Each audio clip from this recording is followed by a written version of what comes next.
Voilà une tournée européenne, on l'a vu, qui a commencé à Londres, à Paris, où il a été reçu à l'Élysée, puis direction l'Italie, le pape au Vatican, enfin cette dernière étape avec l'Allemagne, le président ukrainien qui a rencontré le chancelier Olaf Scholz, l'Allemagne, parce que c'est là que devait se tenir notamment cette réunion de Ramstein, dans le sud-ouest de l'Allemagne, qui devait rassembler les alliés de l'Ukraine et faire le point sur l'aide sur une possible offensive en 2025. Mais finalement, tout cela a été annulé pour cause d'absence de Joe Biden, qui est officiellement retenu à cause de l'ouragan Milton.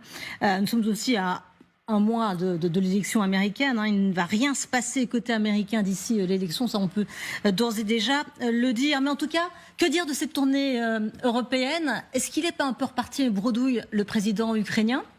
Bien sûr, toutes les capitales ont réassuré le soutien à l'Ukraine, mais il n'est pas reparti concrètement avec quelque chose. Non, il n'est pas reparti concrètement avec quelque chose, mais il a fait une tournée politique qui permet de réaffirmer la volonté aujourd'hui de l'Ukraine de dire qu'ils ont un plan de victoire et non plus un plan de paix.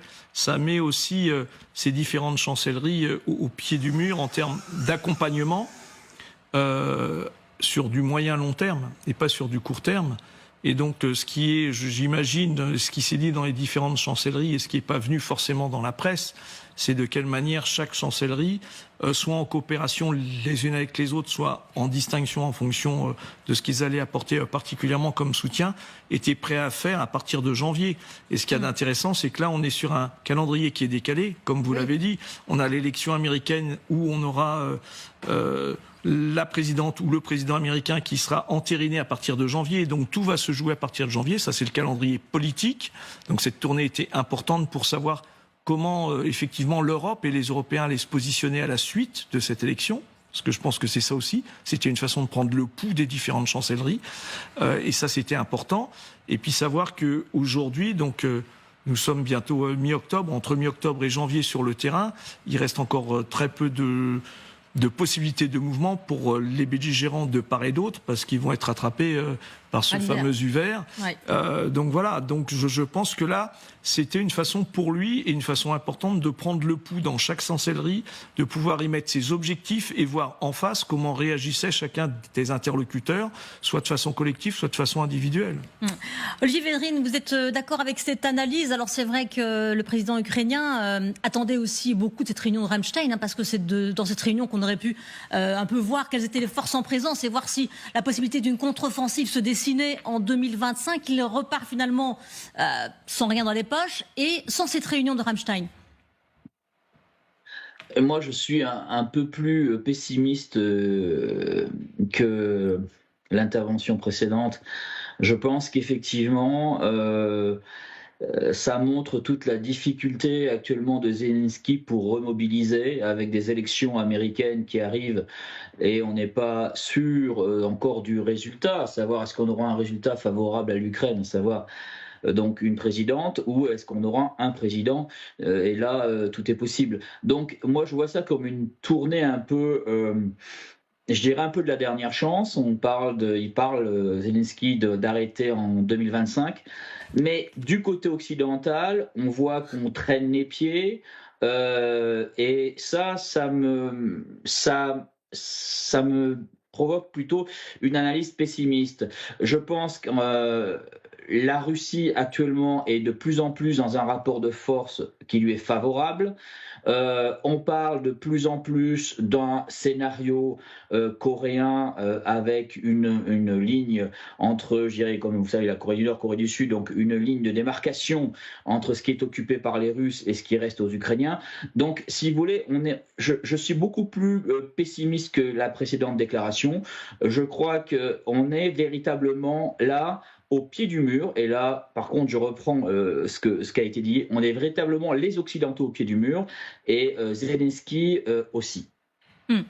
Nathalie Schrein, comment vous voyez-vous cette tournée? C'est vrai que c'est important de mobiliser sans arrêt. C'est un peu le travail du président ukrainien depuis maintenant plus de 2 ans, avec cette élection américaine qui arrive. Comment vous la voyez, cette tournée européenne, et cette absence de réunion qui aurait dû effectivement faire un peu avancer les choses? Même si on va le voir, le président ukrainien a quand même dit quelque chose. Il a dit il n'y a pas de discussion en cours sur un cessez-le-feu. Ça, il a démenti ces discussions-là. Et puis il a dit autre chose sur la fin de la guerre. Mais avant de l'écouter, votre avis? Oui, moi, ce que je vois, c'est que effectivement, les Occidentaux se rendent pas compte du danger qu'il y a. J'étais en train de regarder les réseaux sociaux, notamment ukrainiens. Ils parlent beaucoup de la Corée du Nord. Il y a déjà des soldats qui sont morts en Ukraine, coréens du Nord. Il y a apparemment des formations de milliers de Chinois en Russie. Donc là, je pense qu'on prend pas la dimension qui est en train de basculer. Là, il y a quand même des éléments qui risquent de nous impacter, nous aussi.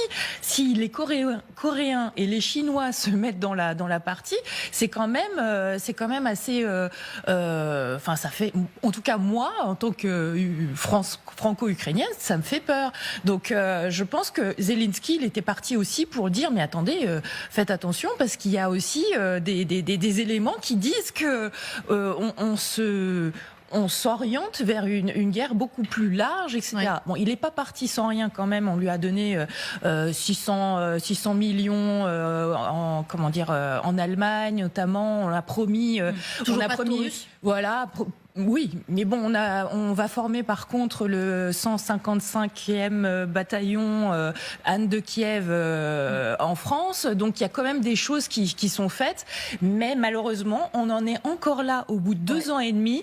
C'est de dire encore toujours, on a besoin d'armes. Il faut que vous soyez là. Il faut que vous vous défendiez vous-même.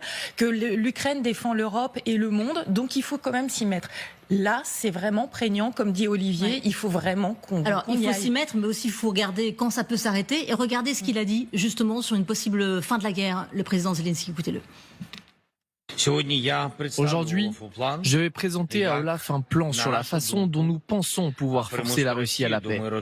C'est-à-dire comment mettre fin à cette guerre. J'aimerais que ce soit plus tard l'année prochaine, en 2025, et garantir que l'agression ne sera pas répétée.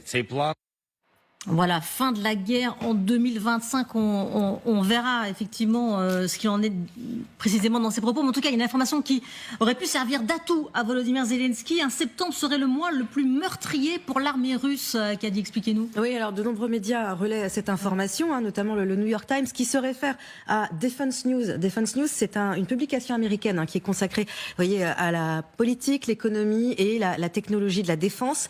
Selon les estimations américaines, les pertes russes dans cette guerre donc s'élèverait jusqu'à présent à 600 000 hommes tués ou blessés. Ça représente 115 000 morts pour être précis et 500 000 blessés. Une évaluation qui confirme d'ailleurs les chiffres publiés en octobre dernier par le ministère de la Défense britannique qui font état, vous le voyez, de 1271 morts en moyenne par jour pour septembre en moyenne, c'est énorme. On dépasse légèrement le taux quotidien le plus élevé de la guerre qui était établi en mai dernier, Sylvia. Ouais. Toujours selon cette même source qu'il faut prendre au conditionnel. L'Ukraine n'aurait subi comme perte humaine que, entre guillemets, près de la moitié des pertes russes, soit environ 57 500 hommes tués, 250 000 blessés. Alors, selon des responsables américains de cet article, malgré ces pertes humaines, Vladimir Poutine chercherait à éviter en fait une mobilisation de masse qui serait évidemment très très impopulaire sur le plan national. Oui. Alors, ce constat de pertes, c'est d'autant plus paradoxal que sur le terrain, Moscou continue de gagner du territoire. Oui, effectivement, c'est principalement le cas dans la région orientale de Donetsk en Ukraine, notamment quand il progresse vers Pokrovsk, cette ville située au centre de plusieurs routes qui facilite évidemment le déplacement des personnels et du matériel. L'augmentation des pertes russes qui a été observée cette année, elle s'explique principalement par 2 facteurs. Primo, l'ouverture en mai puis en août dernier de nouveaux fronts dans l'oblast ukrainien de Kharkiv, mais aussi dans l'oblast de Koursk, mais aussi l'intensification des combats tout au long de la ligne de front, particulièrement dans l'oblast de Donetsk.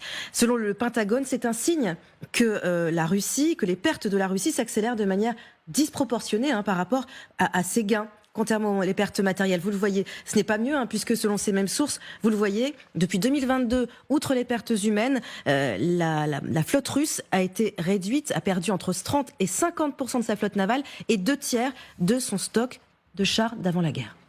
Merci beaucoup, Kadi, pour toutes ces précisions. Après, on se pose la question du recrutement aussi quand on voit ces chiffres. Olivier Védrine, peut-être un mot sur ce recrutement. On sait que le recrutement, en revanche, ça fonctionne bien en Russie. Pourquoi ? Eh bien, parce qu'il y a tous ces avantages sociaux qui sont là, toutes ces primes. Il y a toute une économie de guerre qui s'est mise en place, voire même une économie de la mort, parce qu'il y a beaucoup d'articles, beaucoup d'experts russes même, qui nous ont parlé de ces soldats qui rapportaient finalement beaucoup plus à leur famille quand ils étaient morts que quand ils étaient vivants. Qu'en est-il du recrutement? Quel impact? Oui, effectivement, le recrutement en Russie fonctionne très bien. Il fonctionne très bien pour une raison avant tout financière.